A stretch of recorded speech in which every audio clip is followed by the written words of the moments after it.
artists live for validation. And it's a great pleasure I derived from it, especially the applause. So thank you very much. My name is Vijay Vikram Singh. I had prepared my introduction, but everything has been said, so I'm not going to say anything. It's just that, yes, I'm associated with a show called Bigg Boss, and I can't even now say that. I don't know whether you've heard my name or not. They made sure that you have, definitely heard my name. But yes, you might not have seen me in all the shows that they mentioned. You might not also have heard me in all the shows that they have mentioned.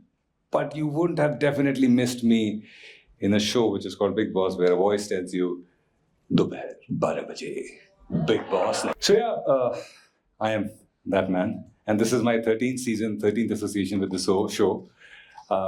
I started doing Bigg Boss. I started doing voiceovers in 2009, and 2010 onwards, I've been associated with the show, and I've been very lucky that I've completed 13 seasons. I'll be completing 13 seasons. The after tomorrow is the finale. But I'm not here to talk about Bigg Boss or my association with the show, or how many times I've met Salman Khan, or whether I've met those contestants or not, or how was the shooting experience for Family Man with Manoj Vajpayee or KK Menon for Special Ops 1.5. Instead, I'm here to talk about one of the darkest phase of my life. My life is divided into two parts. One is, I can't say a brief introduction to which you were given, an elaborate introduction to which you were given right now, which happened post 2009. But there was a phase in my life very early, which started at the age of 19 and went up till the age of 26, when I was heavily depressed. When I was depressed because I could not handle failure. I was depressed and I turned to alcohol to get out of that depression. And obviously, all of you would know that it's a very deadly cocktail, depression and alcohol. It just makes you slump further into negativity. And all of that happened because I failed to accept failure. And that is why I'm here to talk about my experiences of being unable to handle failure and suffering, and my experiences of encountering failure on a daily basis and taking it with a smile and succeeding. I'm here to talk about failing to succeed. And I'll do that through my story. So I come from a small town called Kanpur. I was born and brought up there in a family which was traditionally middle class, but unfortunately my father lost a lot of money in business. And so we've seen a lot of struggle with money during our growing up days. But to the credit of my parents, they always ensured that we got the best of education. While growing up, I was very naughty and very experimental, but very good at studies as well. And I always wanted to be an army officer. That is the only thing I aspired to be from the times when I can remember things, I could remember things. In fact, it was so much drilled into my system that my grandfather used to call me Brigadier Vijay Vikram Singh. So from a very early age, I was an army officer in my head. So I always thought that I will be in the army when the time is right. And I was so sure of it that I actually never thought of how to go about it. There was no planning. For example, if you want to get into army, you appear for National Defence Services examination, NDA examination, which is after +2, and you should have good command over mathematics and science. And in class 12, I took biology as a subject. So I did PCB because I was sure that I'll clear the exam anyway. All my friends were taking biology, so I also took biology. I appeared for NDA examination. I couldn't clear the written. But that didn't have any impact on me because I knew that there is a graduate entry which is called Combined Defence Services Examination, and I can always apply through that. So while I was in the second year of my, after finishing my second year of graduation, third year onwards, I started preparing for Combined Defense Services examination. I appeared for it and cleared it. And I thought that, okay, life is sorted. Now I'm an army officer. Of course, it's not like that. You have to face an interview board. The interview to the selection in the army or the armed forces is called SSB, Services Selection Board. It's a comprehensive exercise where they evaluate you on various parameters for 5 days. I was 18 and a half, if I remember correctly, when I went to Bangalore for my first SSB. Now, in every SSB, every batch, there are around 60 to 70 people who are there, and there is a screening process that happens on the first day, and around 60 to 70% people are screened out. So we were left with around 20 people. I was screened in, and that made me believe even more firmly that now I am an army officer. On the fifth day, when the results were announced after all the evaluation, my name was not there.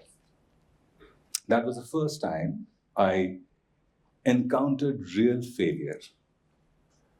Why real failure? Because that was something that I had aspired to be all my life, and suddenly that dream, it came shattering down right in front of my eyes. And I didn't know what to do about it. I cried, which is fine. You are allowed moments of sadness, and then it's your duty to get up and start fighting the battle again. I did get up. I probably started fighting the battle again, but somewhere deep down, I also broke down. And that breaking down started making me depressed. I had this unfortunate feeling of being worthless. Life was going on. I appeared for 7 more SSBs after that. And I failed in all 8 of them, including the first one. Every failure, every SSB failure would make me slump deeper into alcoholism. At 19, I started drinking.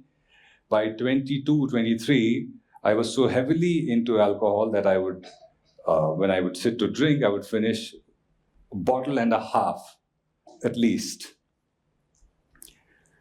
And there were times when I would only think of alcohol. While all of this was happening, life was also happening to me. So it's not that, to my credit, I did, prepare for other things. I prepared for CAT. I appeared for CAT. I scored 92 percentile in that. I got admission in FMS BHU, and I was doing my MBA, but in my head, I was still a failure because I could not clear the army. All this while, my drinking kept on increasing and increasing and increasing. There were times when I would go to the class drunk. I have appeared for sessional exams drunk. I have gone for my campus placement interview drunk and got selected. That's the funny part. And the part which is even funnier is the fact that out in a batch of 120, only 6 people got campus placement. I was one of them. But I was still a failure in my head because I could not come to terms with the fact that I had failed just once in something which I had aspired to be throughout my life. My inability to handle failure was preventing me from seeing good things that were happening around me. And it didn't stop there. After the campus placement, I got selected for a sales role in a company called JP Cement. I was the territory sales in charge, and I was looking after 13 districts. Now when I look back, I realized that what a wonderful opportunity I had got to serve the hinterland, to understand the heart of the country. But I could not, because in my mind, I was a failure. All my learning had stopped because I could not handle failure. And eventually, all that alcoholism, now when I got posted in Satna, so there's a small town in Madhya Pradesh called Satna. I was posted there and I was looking after 13 districts around Satna. And the dealers around it got a whiff of the fact that this man loves alcohol, so I was supplied with more alcohol so that their supplies are always maintained. So my drinking got from bad to worse. There were days, no, actually every day, till the time I had money and supply, I would end the day with a drink and I would save a little bit because so that I could get up in the morning and have that drink before freshening up. I stopped drinking tea at my dealers' offices because if I hadn't had a drink, my hands would shake like this. That is how bad it was. And my depression had reached another level. I became suicidal, and since I could not, I did not have the courage to, end my life. This was my version of ending my life. And obviously, when you are so harsh on your body is going to give way. So on 31st January 2005, it is as clear as it happened yesterday. I woke up to severe pain in my stomach. And my response was that probably I've eaten something bad, and probably if I have a drink or two, it'll be fine. So I waited till 9:30, went to the wine shop, bought a pint and drank again, and it went from bad to worse. So much so that I had to be taken to a hospital. Fortunately, to their credit, in a small town like Satna, they at least diagnosed it correctly. And they diagnosed it as severe acute pancreatitis with renal failure. Now, if there is a medical student or a practitioner over here, he would know how severe it is.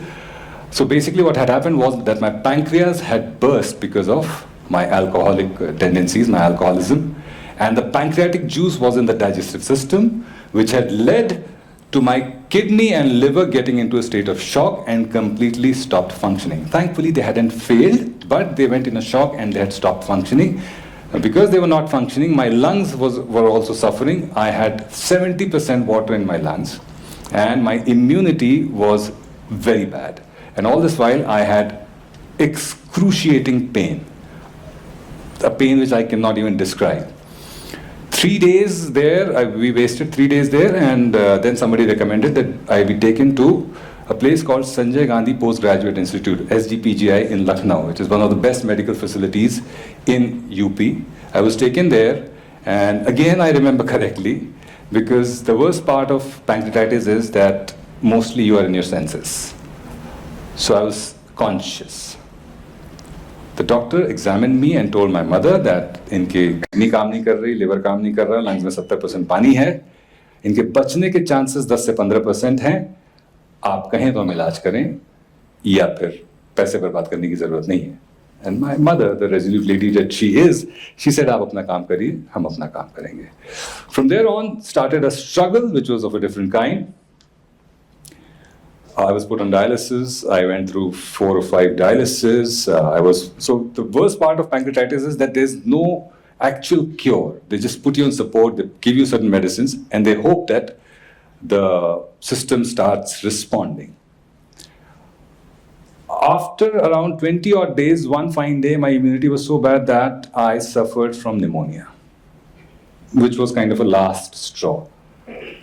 I've seen death from a very close quarter, because when that pneumonia attack happened, so I was being given oxygen. I could not breathe properly, so I had an oxygen mask. And despite that oxygen mask, there was no breath. And I still remember vividly, my mother was on my right, my brother and my father on my left. And I could see the doctor, and the doctor was like, this is it. I was gasping for breath, and I was telling my mother, ab sab khatam. This is what I remember from that day. And when I saw death from that close quarter, I was also reminded, funnily, of the glorification that we have seen around death. You must have heard that beautiful poetry in Anand. मौत तो एक कविता है, मुझसे कविता का वादा है, मिलेगी मुझको. डूबती नब्ज में जब दर्द को नींद आने लगे, जर्द सा चेहरा लिए चांद उफक तक पहुंचे, दिन अभी पानी में हो, रात किनारे के करीब, न अंधेरा न उजाला, न आधी रात न दिन हो, जिस्म जब जुदा हो और रूह को सांस आए, मुझसे कविता का वादा है, मिलेगी मुझको. तो वो कविता आ गई सामने जब, तो ये हाल था कि I had no control over my emotions. I was urinating and, passing excreta at the same time without any control. So there is nothing glorifying about death. That is what I realized the hard way. But fortunately, somehow, I survived. And beyond that, third day from that day, my organs started showing some response. The doctors were also amazed that from a creatinine level of 8.3, the creatinine level came down to around 4.2 or something on the third day after this incident happened. And then consistently they kept getting down, which meant that the kidney had started responding, the kidney had started functioning, the liver had started functioning. My oxygen was removed, I think, on the 25th day, and the feeding started happening on the 28th day around. And on the same day, my parents were told to make me walk a little while because I had been on bed for so long. And that day is etched strongly in my memory. I remember I tried to stand up, I could not. So my brother and my mother, they supported me and took me to a window. That was the first time I saw sunlight in those 28 days. But that sunlight changed my life. I can see that happening right away in front of me. And that is the day I realized that I had been a victim of my own thought process. Somewhere, there are times when we all become victims of our own thought process. We fail to see the positives happening around us. I survived. I'm God's own child, thankfully. And thankfully, I made a meaningful career after that. Just being an MBA, I worked in the corporate space for 5 years. Then suddenly I realized a passion for voicing. At the age of 32, I changed career. At the age of 33, I became a part of a phenomenon called Bigg Boss. At 45, I'm acting in TV shows, in web series, working with the biggest actors and directors that we have in the country. Only because on that day, when I saw that sunlight, my thought process changed. I realized that failure is just a very, very minuscule part of our being. Successes boosts ego. It is failure that builds characters. And that is what we fail to realize in our endeavor to achieve success. And that is what I failed to realize in that phase of my life. I am lucky that my thought process, my perspective changed, and I am standing here to tell my story.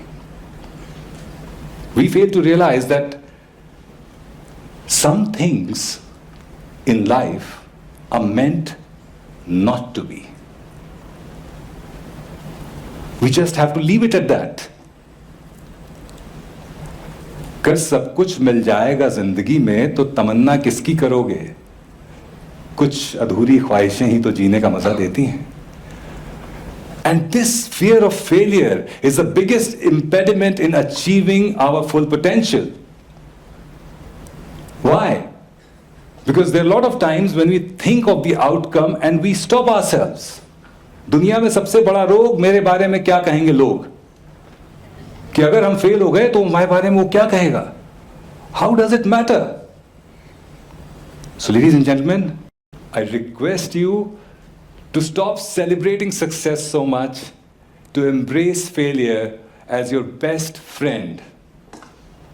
Whenever you encounter failure in life, just think to yourself that probably something very good is about to happen because it is the darkest just before the dawn. I'm Vijay Vikram Singh. Thank you, B, for being such a patient listener.